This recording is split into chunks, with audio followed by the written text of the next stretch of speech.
Ano ang iyong pananaw tungkol sa pagkakaisa sa kabila ng pagkakaiba ng pananampalataya? Para sa akin, ang pagkakaisa ay hindi nangangahulugang pagkakapare-pareho. Ito ay tungkol sa pagtanggap at paggalang ng pagkakaiba. Ang bawat relihiyon ay may kanya-kanyang aral at tradisyon, ngunit lahat tayo ay may iisang layunin, ang makagamit ng kapayapaan at kabutihan para sa lahat. Ano ang mga hamon na iyong naranasan sa pagtataguyod ng pagkakaisa? Ah, Isang malaking hamon ay ang mga maling akala tungkol sa ibang relihiyon.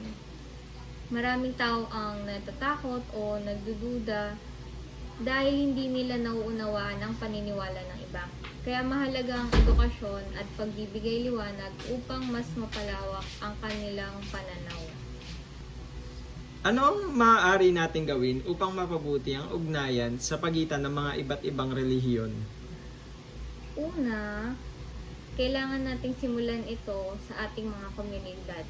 Maaring mag-organisa ng mga aktibidad tulad ng community service projects or cultural exchange programs kung saan iba't ibang relihiyon ay nagtutulungan at pakikipag-usap at pakikinig ay susi upang maitaguyod ang respeto at pagkakaibigan.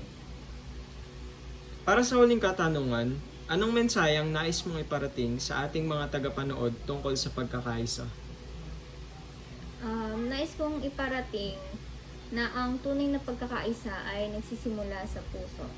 Kung tayo ay handang buksan ang ating isipan at tanggapin ang iba, makakamit natin ang mas mapayapa at mas masayang komunidad. Huwag tayong matakot na makipag-usap at makipagkaibigan kahit pa may mga pagkakaiba tayo.